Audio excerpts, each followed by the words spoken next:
క్రమశిక్షణ తోటి ఇంకా స్ట్రిక్ట్గా ఉంటాము. కాబట్టి మీరందరూ కూడా మీ పిల్లలు ప్రైవేట్కి పంపించకండి. ఆ డబ్బులు ఏవైతే ఉన్నాయో అట్లీస్ట్ ఒక 60-70 వేలు అవుతాయి నాకు తెలిసి. ఆ డబ్బుల్ని దాచుకొని ఇంటర్మీడియట్లో పెట్టుకోండి. ఎందుకంటే ఇప్పుడు మన పాఠశాలలో పోయినసారి మండల ర్యాంక్ వచ్చింది, ఈసారి 600కి 523 మార్కులు వచ్చినాయి. కొంతమంది అబ్బాయిల విషయంలో నేను చాలా కష్టపడ్డా. నేను ఎంత కష్టపడ్డా అనేది కొంతమంది ఇక్కడ మా విద్యార్థుల తల్లిదండ్రులు ఉంటే తెలుస్తుంది. నేను ఎంత కష్టపడ్డా అనేది మా టీచర్లు కానీ చాలా కష్టపడ్డాం.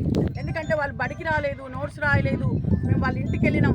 ఇంకొకటి తెలుసా, 10:30కి నేను ఫోన్లు చేసిన పేరెంట్స్కి. ఇప్పుడు అందరూ ఎందుకు పాస్ అయ్యారు, ఒక్కరే ఎందుకు ఫెయిల్ అయ్యారు చెప్పండి? అమ్మాయి రెగ్యులర్గా రాలేదు, అసలు రాలేదు, చదవలేదు.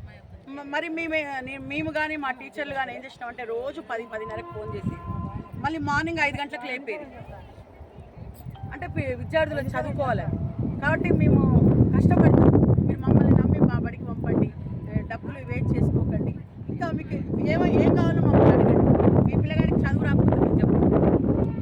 ఇంకా మేము డోనర్స్ నుంచి ఇంకా కూడా స్పోకెన్ ఇంగ్లీష్ కానీ ఐఐటి క్లాసులు కూడా సర్పంచ్ సార్ కానీ ఎవరైనా కోఆపరేట్ చేస్తే ఒక మంచి లైబ్రరీ ల్యాబ్ లేదు మాకు, అవి ఈ సంవత్సరం స్టార్ట్ చేస్తాం.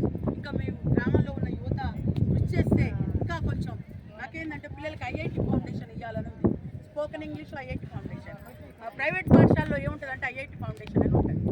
అది కూడా మన పాఠశాలలో చెప్పామనుకోండి, మీకు ప్రైవేట్కి మనకి ఏం తేడా ఉండదు. ఎందుకంటే ఇక్కడ సుంత ఉంది, సుంత వాళ్ళ పిల్లలు ధర్మతేజ చదివాడు, చిన్నోడు నవదీప్ కూడా ఉండు. ధర్మతేజ పాస్ అయ్యాడు, నవదీప్ ఇప్పుడు రేపు మండల ర్యాంకర్ వస్తుంది అబ్బాయికి, చాలా బాగా చదివాడు. సుంత చెప్పాం మనం తర్వాత. అబ్బాయి గుజరాత్ కూడా వెళ్ళాడు, వేరే స్టేట్ వెళ్ళి చూసి వచ్చాడు అబ్బాయి. 15 రోజులు పోయాడు. ఈ తెలంగాణ స్టేట్లో పోయిన 10 మంది పిల్లల్లో మన పాఠశాల నుంచి 4 వెళ్ళారు. అంటే తెలంగాణ మొత్తం 10 మంది ఉంటే నా పిల్లలు 4 వేయరు. మరి ఆమె కొడుకు చాలా గర్వం అయినా కానీ పంపింది. ఎట్లా పంపింది? మేము చెప్పినాము పంపించాలి చూడాలని. వాళ్ళు 15 రోజులు అందరూ ఏమన్నారంటే అందరు పిల్లలు ఏడ్చారంట. బట్ ఎల్లారెడ్డిగూడెం పిల్లలు మాత్రం చాలా క్రమశిక్షణతో ఉండరని చెప్పారు. ఆటలలో కూడా ఉన్నాయి, సైన్స్ టాలెంట్ టెస్ట్లో కూడా మనకు జిల్లా స్థాయిలో ప్రథమంగా వచ్చింది. ఆటలలో గోల్డ్ మెడల్ వచ్చినాయి. అన్ని విధాలా కూడా మేము కృషి చేస్తాం. కాబట్టి మాకు సపోర్ట్ కావాలి. అమ్మాయిలు మీరు కూడా జాగ్రత్తగా చూసుకోవాల్సిన అవసరం మనకు ఉంది. ఎందుకంటే రకరకాల సంఘటనలు వస్తాయి. అబ్బాయిలు ఉంటే కూడా ఇవన్నీ చెప్పాలి. ఎందుకంటే నేను ఒక మదరు, హెడ్ మాస్టర్ని, ప్లస్ నాకు కూడా 2 పిల్లలు. ఆ పిల్లలు ఎలా ఉంటారో నాకు తెలుసు, మీ పిల్లలు ఎలా ఉంటారో మీకు తెలుసు. కాబట్టి పిల్లల్ని టైంకి పంపించాలి. అప్పుడప్పుడు పేరెంట్ మీటింగ్ ఉంటుంది మాకు, నెలకొకటి. ఎవ్వరు రారు, పేరెంట్ మీటింగ్ పెడితే ఎవ్వరు రారు. రావాలి. మేము కలిస్తేనే పిల్లగాడు బాగుపడతాడు. మీరు రాకపోతే వాడు బాగుపడడు. చాలా పిల్లలు డ్రింక్ చేయడం, మత్తు మందులు తీసుకోవడం, ఫోన్లకు ఎడిక్ట్ కావడం.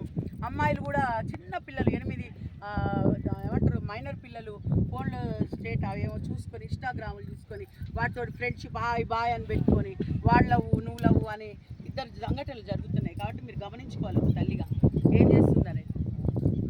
మేమైతే క్లాసులో కౌన్సిలింగ్ ఇస్తాను నేనైతే అమ్మాయిలకి. మీకు ఒక విషయం చెప్పకూడదు కానీ అందరూ ఆడోలేరు కానీ వాళ్ళ ఒక పీరియడ్ డేట్ కూడా నేను నోట్ చేస్తాను. అమ్మాయి ఏ డేట్ వచ్చిందనేది తల్లిగా మీకు తెలుసో తెలియదు, బట్ నాకు తెలుసు. మా టీచర్లకి నాకు నెలకు 2 నెలలకు పెట్టి ఎప్పుడు డేట్ వచ్చిందని రాస్తాను. అంతకంటే సాక్ష్యం ఏమని చెప్పండి చూడడానికి. తల్లిగా మీకంటే ఎక్కువ మేము చూసుకుంటాం. మీకేంటంటే మీకు చాలా ఉంటాయి ఇలా పనులకు వచ్చారు మీరు. మనకి పని చేస్తే కానీ బతకం, మనకు వెళ్ళదు, పొట్టకి వెళ్ళదు. కాబట్టి మనం ఏం చేస్తాం, పనికి పోతాం. చదువుతుంది కదా, బడికి పోతుంది కదా అనుకుంటాం. బడికి పోరాలు మధ్యలో బడికి పోతున్నాం, బ్యాగ్ వేసుకుంటే ఏడో ఉంటారు. కాబట్టి అవన్నీ ఉంటాయి. కాబట్టి నెక్స్ట్ ఇయర్ అయినా కానీ పేరెంట్ మీటింగ్ షూర్గా రావాలి. మీ పిల్లలందరినీ మా బడిలో జాయిన్ చేయించండి. ఒకవేళ నేను షూరిటీ ఇస్తున్నా మీకు, ఎవరు షూరిటీ ఇవ్వరు, బట్ మా మేడంలో మేము షూరిటీ ఇస్తాం. మీ పిల్లల కోసం మేము కష్టపడతాం, ఎంతైనా కష్టపడతాం. నేను ఒక గంట ముందు వస్తే గంట లేట్గా పోతాను. రోజు నన్ను చూడండి, మా బడి 9:15కి. నేను ఎన్నింటికి పుట్టా, నన్ను బండ్ల మీద చూస్తాను. నేను 8:15, 8:30కే బళ్ళు ఉంటాను. బడంతా అయిపోయినాక. కాబట్టి నేను బళ్ళో వచ్చినాక పని చేసింది నేను చెప్పిన. కాబట్టి ఇంకా వాళ్ళకి 10th ఫస్ట్ వచ్చిన వాళ్ళకి 10,000 రూపాయల స్కాలర్షిప్ కూడా వస్తుంది. మనకు నేషనల్ హైవే అథారిటీ వాళ్ళు ఇస్తారు. ఇంకొకసారి 10,000 ఇచ్చారు. ఇక్కడ సౌజన్య మేడం అబ్బాయిని చదివించింది ఆ మేడం. 10th ఫస్ట్ వచ్చిన అబ్బాయిని కొంచెం ఎకనామికల్ బ్యాక్ లేకుంటే చదివించింది. ఒక మేడం డ్రెస్సులు కొనిచ్చింది. ఈ మేడం కూడా 6,000 రూపాయలు పిల్లలకు ప్రైజ్లకు ఇచ్చింది. ఈ మేడం డ్రెస్సులు కొనిచ్చింది. ఆ సారు ఏమైనా ఇక్కడున్న సారు సతీష్ సారు కూడా ఒకసారి ప్రోగ్రామ్ చేస్తుంటే స్వీట్స్ కావాలి ఎట్లా అంటే సార్ తెచ్చింది 3,000 రూపాయలు స్వీట్స్. ఆ నాగార్జున సార్ మా స్కూల్లో ప్రతి ఒక్కరం కూడా డోనర్లమే. ఇప్పుడు పిల్లలకి చెయ్యాలి, డబ్బులు లేవంటే ఎవరు ఇవ్వాలి? మేము కూడా సపోర్ట్ చేస్తున్నాం. మా పిల్లలే మా పిల్లల తర్వాత నిజంగా నేను ఇన్ని ముచ్చట్లు మా పిల్లలకు అసలు చెప్పను, మీ పిల్లలకు చెప్తా.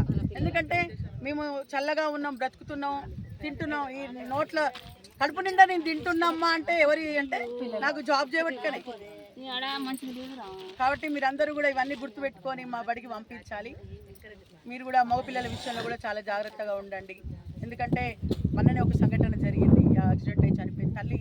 మనము ఒక చిన్న పసిపిల్లగాడు చనిపోతేనే కడుపు కోత చాలా బాధగా ఉంటుంది. అటు మన పిల్లల్ని మీరు చూసుకోండి. ఏమన్నా ఉంటే కౌన్సిలింగ్ చేయించండి. అర్థమైందమ్మా? ఎండాకాలం బాగుంది. మీరు అమ్మాయిలను కూడా కనిపెట్టండి. ఇక్కడ ఉన్నామని చెప్పావా? సరే, థ్యాంక్ యూ అమ్మ. మీ అందరూ నేను ఇక్కడికి ఎందుకు వచ్చామంటే నాకు ఎక్కడ కూడా దొరకరు. ఇప్పుడు సుంతాల ఇంటికి పోతే సుంత దొరుకుతుంది, పుష్పాల ఇంటికి పోతే పుష్ప దొరుకుతుంది. అగో మా వసంత నేను పోయినాక ఉన్నాను.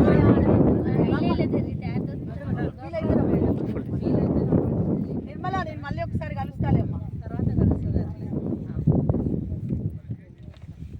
సరే, ఇంకా శంకర్ రాయ్య. ఇప్పుడు నేను ప్రతి విషయాన్ని కూడా నేను శంకర్తో షేర్ కట్ చేస్తాను.